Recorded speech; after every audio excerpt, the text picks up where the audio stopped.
तो friends, welcome back to my YouTube channel. आज हम पढ़ने वाले हैं मॉडर्न हिस्ट्री में वॉइसरॉय ऑफ इंडिया। ये जो है हमारा पार्ट सेकंड है। फर्स्ट पार्ट में हमने स्टार्टिंग के 5 वॉइसरॉय के बारे में पढ़ा है, तो आपने प्लीज़ वो वीडियो भी ज़रूर देख लेनी है और वो नोट्स भी साथ साथ में बना लेने हैं, क्योंकि ये जो नोट्स बनाए हैं वो मैंने अलग अलग बुक से बनाए हैं। एक बुक के नोट्स नहीं है ये इतने, ये मैंने अलग अलग 3 बुक्स ली हैं। उन 3 बुक्स से जो है ये मैंने नोट्स बनाए हैं।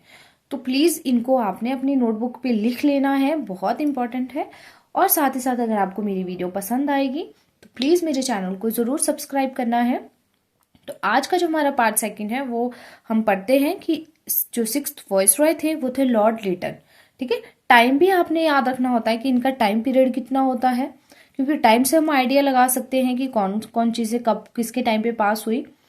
ठीक है, 76 से 80 का इनका टाइम था। ये जो थे most in famous viceroy of India थे, मतलब ये ज़्यादा फेमस नहीं थे। ठीक है, इनके टाइम पे दिल्ली दरबार लगा, ऑर्गेनाइज करवाया इन्होंने 1877 में। ठीक है, 1877 में दिल्ली दरबार लगा। उस टाइम जो है कंट्री फेमाइन से, अकाल से जो है सर्वाइव कर रही थी। इस दरबार में क्वीन विक्टोरिया को एक टाइटल दिया गया, केसर हिंद, याद रखना है। ठीक है, रॉयल टाइटल एक्ट 1876 पास हुआ लॉर्ड लिटन के टाइम पे। इंडियन आर्म्स एक्ट 1878, 1878 का इंडियन आर्म्स एक्ट पास हुआ लॉर्ड लिटन के टाइम में। इसमें क्या था, made mandatory for Indians to acquire licence for arms.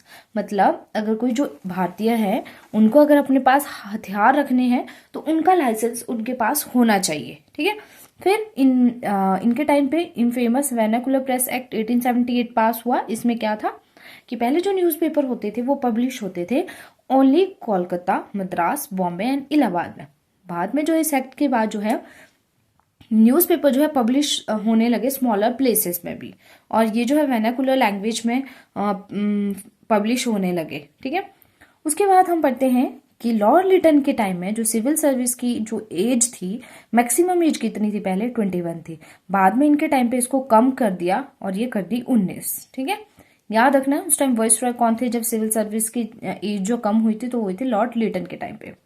फिर second Anglo Afghan war, second Anglo Afghan war हुई 1878 टू 80 वॉर चली। इस वॉर का जो एंड हुआ वो ट्रीटी ऑफ गनबर्ग से हुआ, जो किसके बीच में साइन हुए, मोहम्मद याकूब खान के बीच और ब्रिटिश गवर्नमेंट के बीच में ये ट्रीटी जो है साइन हुई है। ठीक है, फिर नेक्स्ट हम पढ़ते हैं फेमाइन के अकाल पड़ा 1876 में, और उसके बाद 1878 में जो फेमाइन कमीशन जो है फॉर्म किया, लाया गया under the chairmanship of Richard stretch. ठीक है, इनके चेयरमैनशिप के अंदर जो है फेमाइन कमीशन आया 1878 में। फिर नेक्स्ट हमारा डेक्कन एग्रेरियन रिलीफ एक्ट जो है पास हुआ 1878 में। ठीक है, इसमें क्या था, ये जो रिलीफ एक्ट है इसमें क्या था कि जो किसान होते थे ना, अगर वो जो असमर्थ हो जाते थे अपना मतलब अपना ऋण चुकाने में, तो उनको जो ना जेल होती थी ना उनको कोई सजा मिलती थी। इस एक्ट के तहत ऐसा था। ठीक है, बस आपने इतना सा याद रखना होता है कि ये एक्ट जो है किसके टाइम पे पास हुआ था, ये हुआ था लॉर्ड लिटन के टाइम पे। तो मैंने बोला है कि अगर आपको टाइम याद रहेगा कि कौन से वॉइसरॉय का कौन सा टाइम पीरियड है, तो ये चीजें आपको अपने आप याद हो जाएगी। सारे के सारे पॉइंट आपने अपनी नोटबुक पे लिखने हैं।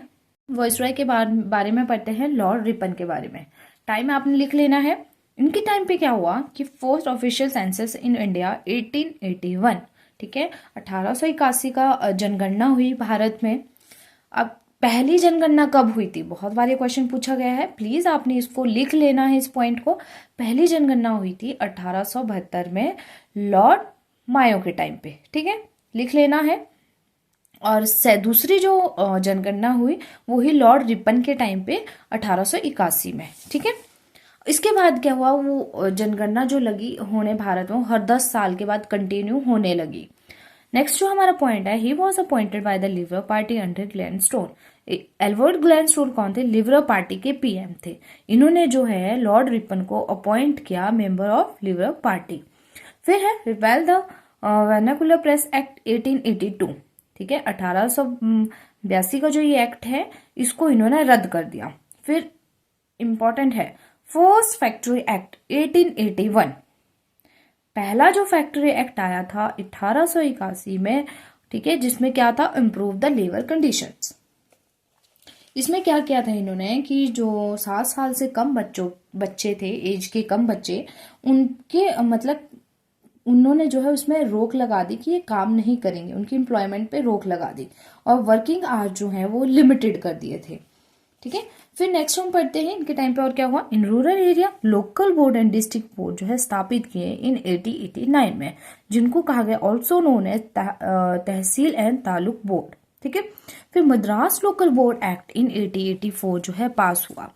ही is also known as father of local self government. Important point है, local self government introduce in 1882। बहुत बार एग्जाम में पूछा गया है क्वेश्चन कि लोकल सेल्फ गवर्नमेंट इंट्रोड्यूस किसने की? लॉर्ड रिपन ने। ठीक है, कब की? 1882 में, 1882 में। इसीलिए लॉर्ड रिपन को कहा गया है father of local self government. फिर नेक्स्ट हम पढ़ते हैं famine code was adopted in 1883। 1883 में इन्होंने फेमाइन कोड अडॉप्ट किया जो प्रिपेयर किया गया था by the stretchy commission of 1880। ठीक है, 1880 का जो स्ट्रेची कमीशन था उसके तहत जो है इस फेमाइन कोड को प्रिपेयर किया गया था। ठीक है, और इसको अडॉप्ट किया। कब किया अडॉप्ट इसको? फेमाइन कोड को 1883 में अडॉप्ट किया। उसके बाद है अपॉइंटेड हंटर कमीशन। इंपॉर्टेंट है। अब यहाँ से क्वेश्चन कैसे बनता है कि एक तो हंटर कमीशन कब अपॉइंट किया, ठीक है, और किसके टाइम पे किया? लॉर्ड रिपन के टाइम पे किया। ये क्यों किया था? फॉर एजुकेशन रिफॉर्म, मतलब शिक्षा सुधार के लिए जो हंटर कमीशन अडॉप्ट किया था इन 1882 में। Review the progress of education. फिर नेक्स्ट हम पढ़ते हैं, ये भी बहुत इंपॉर्टेंट है, एल्बर्ट विल कंट्रोवर्सी।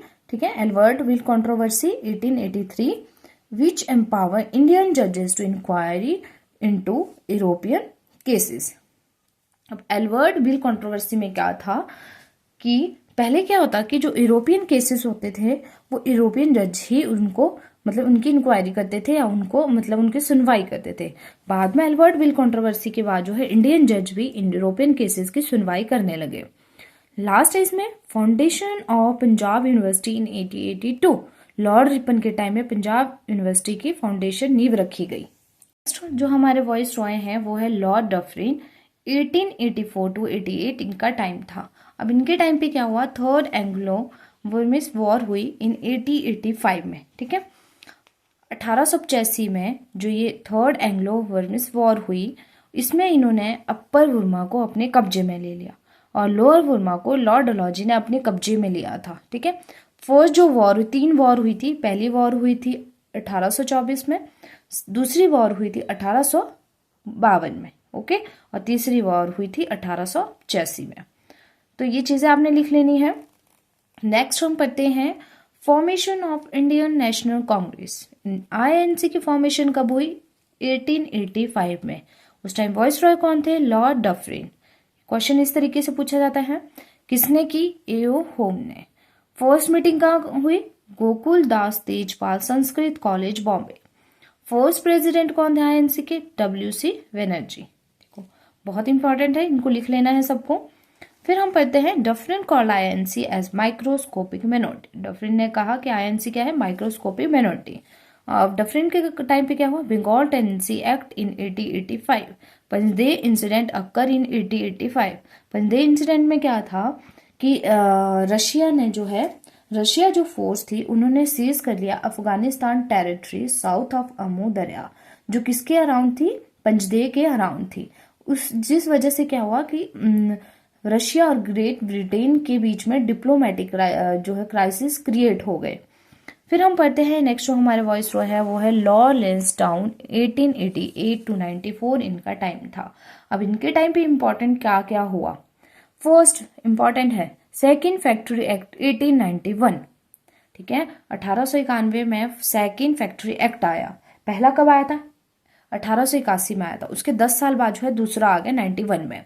तो डेट भी आपने याद रखनी होती है कि फर्स्ट फैक्ट्री एक्ट आया था तब जो है वॉइस रॉय कौन थे, तो और जो सेकंड जो फैक्ट्री एक्ट आया उस टाइम वॉइस रॉय कौन थे? तो फर्स्ट में थे लॉर्ड रिपन और सेकंड में थे लॉर्ड लैंसडाउन। ठीक है, डेट से आपको याद हो जाएगा कि इस टाइम पे इसके बीच में कौन से वॉइस रॉय का टाइम था, तो वो उस तरीके से आप याद रख सकते हैं। अब इसमें क्या हुआ कि इन्होंने वीकली हॉलीडे दे दी, एम्प्लॉयज को stimulative working hours for women and childrens. ठीक है, फिर हम पढ़ते हैं civil services classify. Civil service classify करी imperial, provincial and subordinate services. फिर इंडियन काउंसिल एक्ट 1892 पास हुआ।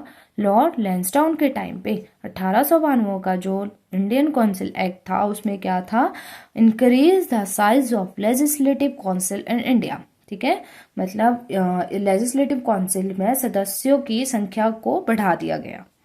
फिर हम पढ़ते हैं लास्ट इसमें इन 1891 1891 एज ऑफ कंसेंट एक्ट।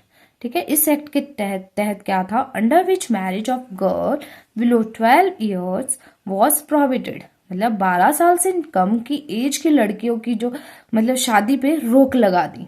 ठीक है, तो ये सारे पॉइंट्स, इसमें जितने भी पॉइंट्स है वो सारे इंपॉर्टेंट है। नेक्स्ट हम पढ़ते हैं appointment of Durand commission in 1893।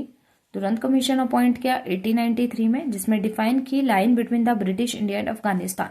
British India और अफगानिस्तान के बीच में एक लाइन डिफाइन करी। फिर हम जो हमारे लास्ट तो नहीं है पर जो 10th जो वॉइस रो है लॉर्ड एल्गिन सेकंड, टाइम है 1894 टू 99 का। ठीक है, इनके टाइम पे क्या हुआ, ग्रेट फेमाइन हुआ 1896।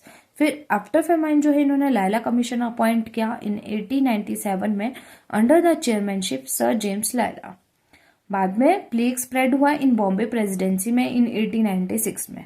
1896 में प्लेग फैल गया बॉम्बे प्रेसिडेंसी में, और इस प्लेग के अगेंस्ट जो है जो वैक्सीन डेवलप करी वो हैपकिन ने करी, रशियन वैक्टोरियोलॉजिस्ट है।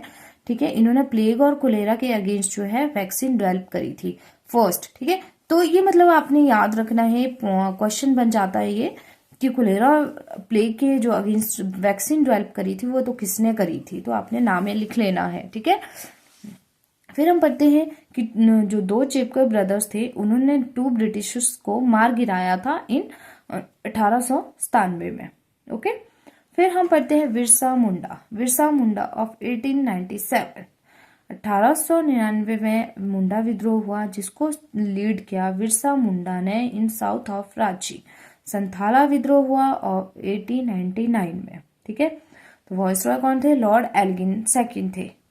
इसी के साथ अगर आपको मेरी वीडियो पसंद आई हो तो चैनल को ज़रूर सब्सक्राइब करें, वीडियो को लाइक करें, साथ ही साथ बेल आइकन प्रेस करना ना भूलें ताकि जब भी मैं नई वीडियोस अपलोड करूं उसकी नोटिफिकेशन आप तक ज़रूर पहुंचे। और अपनी फीडबैक जो है कमेंट सेक्शन में ज़रूर दें। Thank you.